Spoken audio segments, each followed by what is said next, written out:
Complete হয়ে গেছে। আপনার সঙ্গে ইনি সুতানু ঘোষ। বাদিক চেপে সোজা লাইনে দাঁড়াবে, পাশে হাঁটবে না। আরো এগো, আরো এগো, আরো এগো। মেয়েরা এদিকে এসো।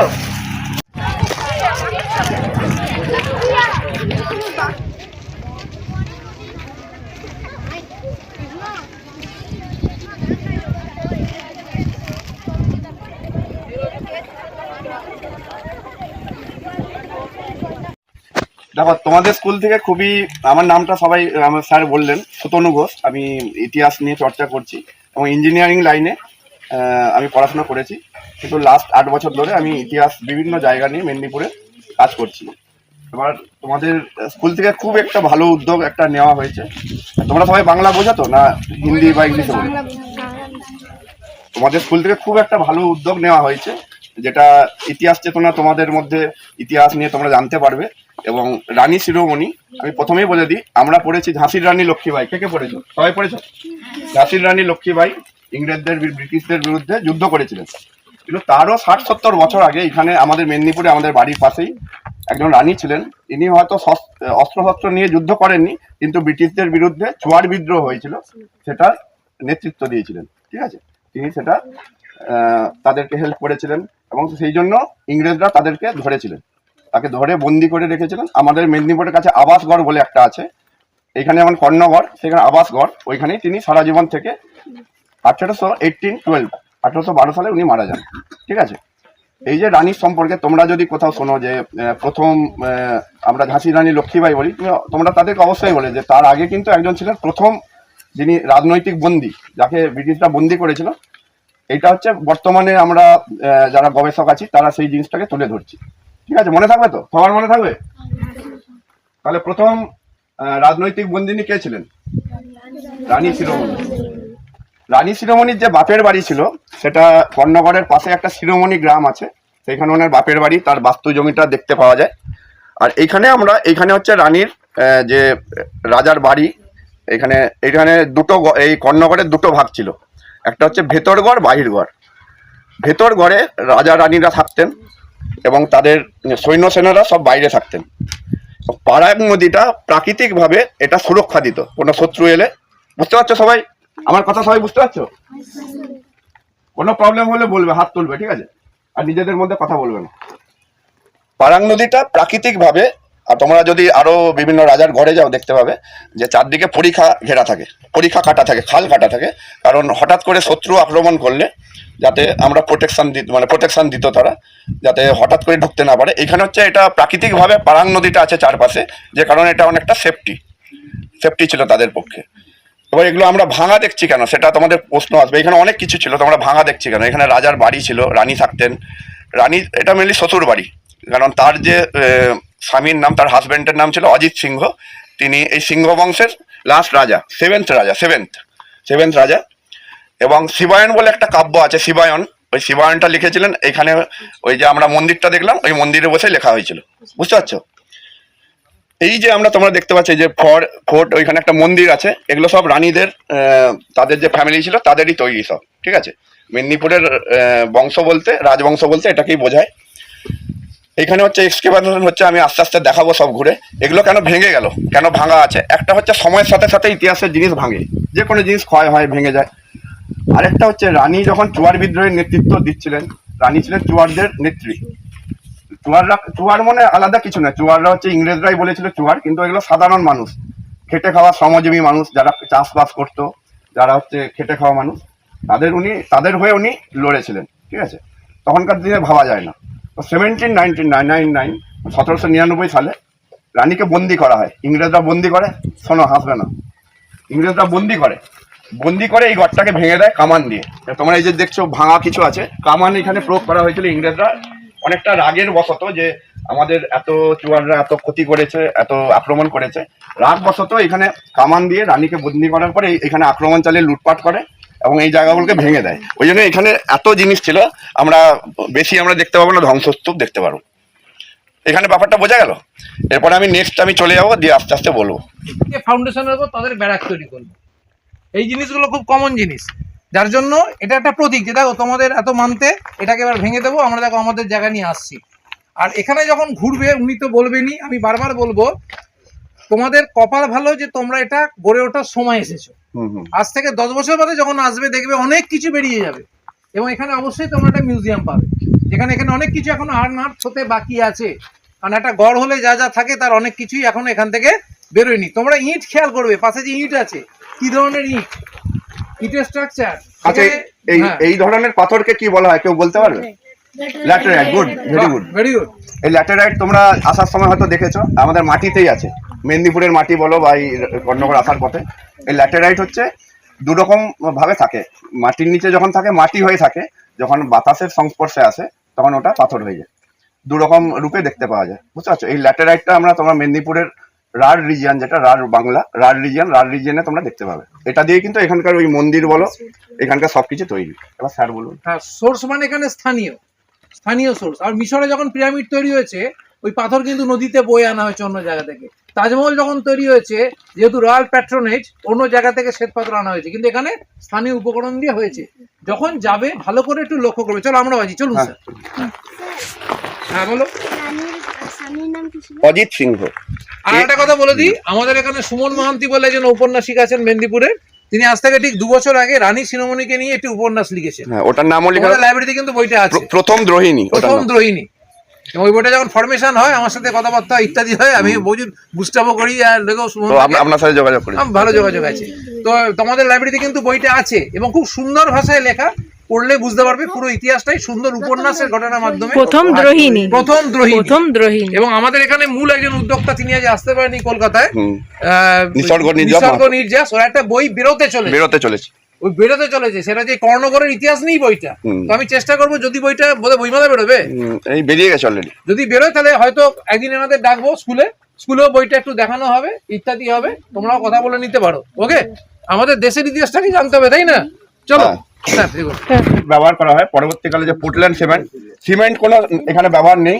এখানে যেটা আছে পলেস্তারা এবং চুন এবং সুরকি দিয়ে, কিছু মাটি এবং চুন এগুলো দিয়ে, শামুকের খোল এগুলো সিমেন্টিং করা আছে, ঠিক আছে? কোনো আধুনিক সিমেন্ট, প্রেজেন্টের সিমেন্ট এখানে নেই। স্যার আরেকটা একটু থামাচ্ছি, আপনি স্যার বলুন। দায়িত্ব এখন কি ওয়েস্ট বেঙ্গল গভর্নমেন্ট আছে? গভর্নমেন্ট নিয়ে ওয়েস্ট বেঙ্গল গভর্নমেন্টই করে, আর্কিওলজি ডিপার্টমেন্ট না। ওয়েস্ট বেঙ্গল তো আর্কিওলজি ডিপার্টমেন্ট হবে না, ওদের কি বিভাগ? ওদের ওই এটা কি বলে, রাজ্য সরকারি পুরাতত্ত্ব বিভাগ। আচ্ছা, একটা এই চুন সুরকির কথা বলছে, ভালো করে শুনে নাও।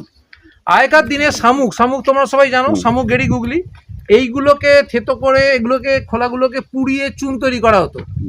এই জন্য কোনো জায়গায় ধরো যখন এক্সকাভেশন হচ্ছে, হঠাৎ বিপুল পরিমাণে ধরো শামুকের খোলা পাওয়া যাচ্ছে, তখন আমরা ধরে নিই যে ওখানে ওই মেটেরিয়ালটা তৈরি করার একটা কারখানা ছিল। বুঝতে পেরেছো? এটা ব্যবহার হতো। আমাদের চুজরো যে ডাচ গোরস্থান আছে, তার কাছে এরকম বিপুল পরিমাণে মাটি খুঁড়ে পাওয়া গেছিল, তার মানে ওখানে এটা তৈরি হতো। কারণ ওর মধ্যে কি আছে, চুনে কি আছে বলো, খোলকের মধ্যে কি আছে? ক্যালসিয়াম আছে, ক্যালসিয়াম কম্পাউন্ড আছে। শামুকের যে খোল, শক্ত যে খোলটা থাকে, জানো তো, ওই ক্যালসিয়ামটাকে কাজে লাগিয়ে চুন যে তৈরি হচ্ছে, সেই চুনের সুরকির এইগুলো তখনকার দিনে হতো। তখনকার দিনে সিমেন্ট ছিল না। স্যার বলুন তারপর।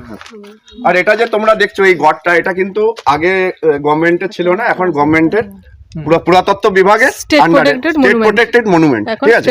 বর্তমানে স্টেট প্রোটেক্টেড মনুমেন্টের আন্ডারে আছে এবং গভর্নমেন্ট এটাকে দায়িত্ব নিয়েছে সংস্কার করার। আগে এইসব ছিল না। এগুলো নিসর্গ নির্যাস মাহাতো এবং কর্ণগড়ের আরও অনেকে আছে, মুস্তাফিজুর রহমান, এবং কর্ণগড়ের 5টা টোটাল কমিটি আছে। বুঝতে পারছো? তোমরা শুনতে পাচ্ছ? নিজেদের মধ্যে কথা বলো না। 5টা কমিটি মিলে এটাকে সংস্কার করেছে এবং রাজ্য সরকার কাছে আবেদন করেছিল লেটার দিয়ে। অনেক দিনের লড়াইয়ের পরে এটা রাজ্য সরকার বর্তমানে নিয়েছে এবং সংস্কার করছে। বুঝতে পারলে? স্যার বলুন। হ্যাঁ, এই তো ব্যাস এইটাই। আর প্রোটেক্টেড মনুমেন্ট মানে এখানে যদি কোনো ড্যামেজ করো, তোমার জেল হবে।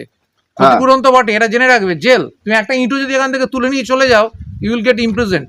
এবার যেহেতু স্টেট এখন এখানে এসে গেছে, তাহলে এখানে এখন ফিনান্স আসবে, স্টেট টাকা দেবে, এই কাজ আরও এগোবে। এতদিন 5টা কমিটি কিন্তু বুকে আগলে রেখেছে। তোমাদেরও গ্রামে দেখবে এরকম অনেক কিছু পুরনো আছে, এটা তোমাদের শিক্ষিত হিসেবে দায়িত্ব, সেটাতে লোকের প্রতি নজর কাড়া, যে একটা কমিটি করা, এটাকে সংরক্ষণ করা। সবই হারিয়ে যাবে।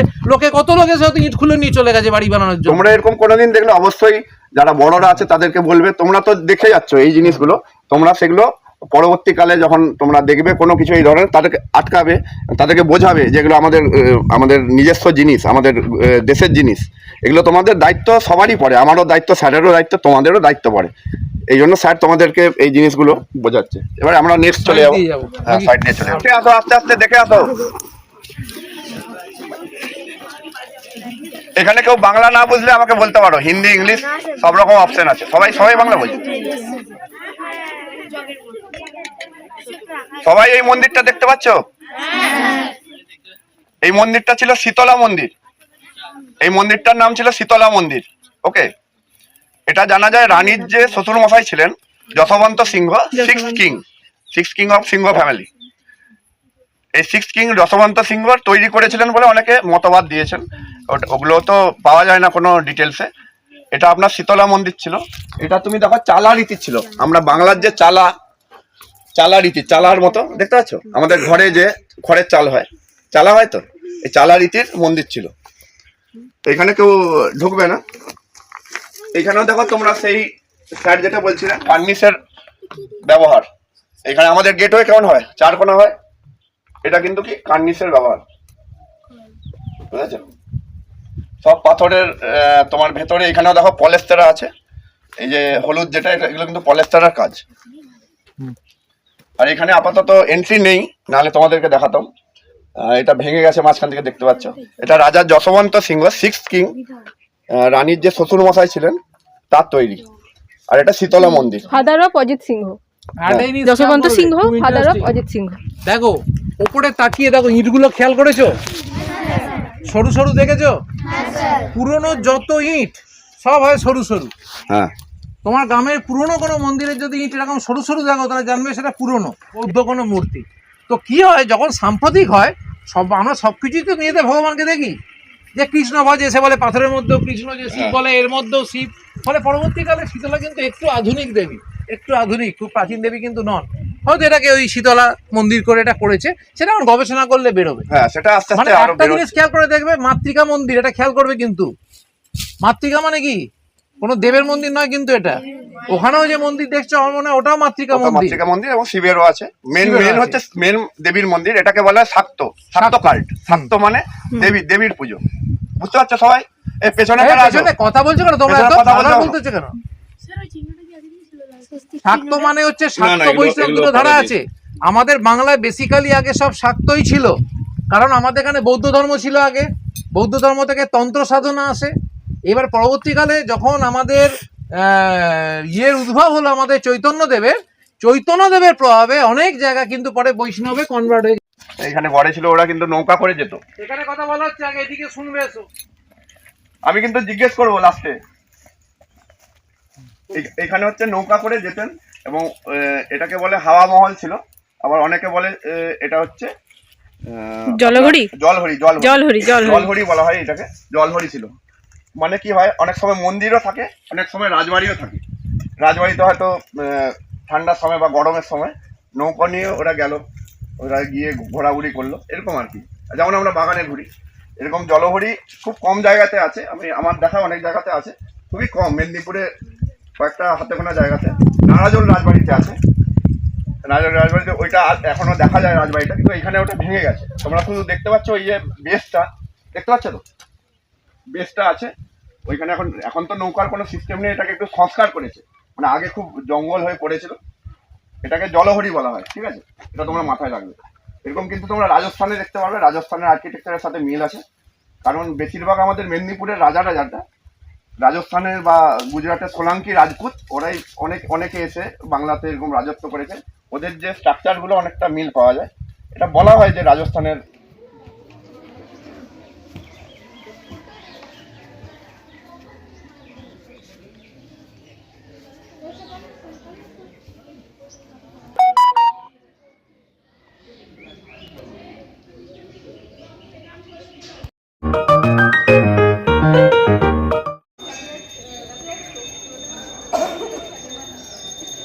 যেমন ধরো এখন কি হয়, এখন ধরো হিরো বেশি হয়।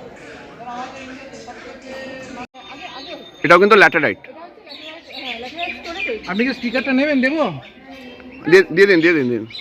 কর্ণগোলটা হচ্ছে যে তৈরি করেছিলেন তার নাম হচ্ছে লক্ষণ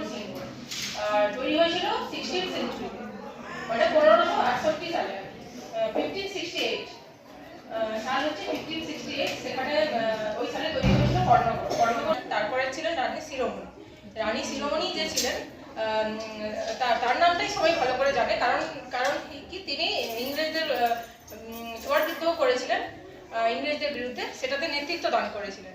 তো জোয়ার বিদ্রোহ কেন হয়েছিল সেটা একটু ডিটেলসে বলে নিই। ফার্স্টে হচ্ছে ইংরেজরা যখন শাসন করতো ব্রিটিশার্সরা, তখন হচ্ছে তাদের ব্রিটিশদের যে বিরুদ্ধে লোক লাগতো, তখন হচ্ছে রানী শিরোমণির কিছু সৈন্য পাঠিয়েছিলেন।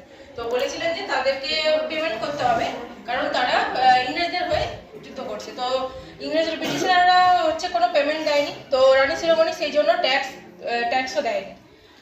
যে ট্যাক্স দিতে হতো ব্রিটিশদেরকে, সেই ট্যাক্সটা রানী দেননি। তো সেই কারণে হচ্ছে ইংরেজরা যুদ্ধ করেছিল, তা ওই জন্য জোয়ার বিদ্রোহ হয়েছিল। তারপর রানী শিরোমণির নেতৃত্বে জোয়ার বিদ্রোহ হয়েছিল। তো যে হয়েছিল এবার সেই কারণে তারপর অনেকদিন ধরে সেটি চলেছিল। তো লাস্টে হচ্ছে ব্রিটিশাররা হচ্ছে রানীর গড়টর সব ভেঙে দেয়, আর রানীকে হচ্ছে অ্যারেস্ট করে নেয়। রানীকে অ্যারেস্ট করে কোথায় রেখেছিল? আবাসগড়ে রেখেছিল। রানী শিরোমণি ওইখানেই 12 বছর ছিলেন, তারপর মারা যান 1799 সালে তিনি মারা যান। না 1799 অ্যারেস্ট হয়েছিল, সরি 1799 অ্যারেস্ট, 1812 তে মারা যান। 1812 মারা যান, মানে 1812 তিনি মারা যান। অ্যারেস্ট হয়েছিলেন 1799। অ্যারেস্ট হয়েছিলেন 1799। তো এই হচ্ছে কর্ণগড়ের কথাটা। আর এই মন্দির নিয়ে তো বলেইছি, তোমরা জানো মন্দিরের যে গেটটা ঢুকে যে মণ্ডপ। শিব পার্বতী হচ্ছে দরিদ্র চাষি দম্পতি। চাষির জীবনে যা যা অভাব, ওই শিবের জীবনেও তাই অভাব আসছে। এবং সেখানে শিবের যে দক্ষযজ্ঞ, যেমন তোমরা দক্ষযজ্ঞ গল্প নিশ্চয়ই, সেটা একটা ক্লাস হিসেবে দেখা হচ্ছে, শ্রেণী সংঘাত। তার মানে লেখক যখন লিখতে বসেছেন, তিনি কিন্তু শিবকে নামিয়ে এনেছেন তার যুগে, তার সমকালে, যার জন্য কাব্যটা এখনো টিকে আছে। কি বলছি বুঝতে পারছো? তুমি এগুলো মানো না মানো তাতে কিচ্ছু এসে যায় না, কিন্তু এটা সংস্কৃতি। আমরা সবাই সংস্কৃতি থেকেই জন্ম লাভ করেছি।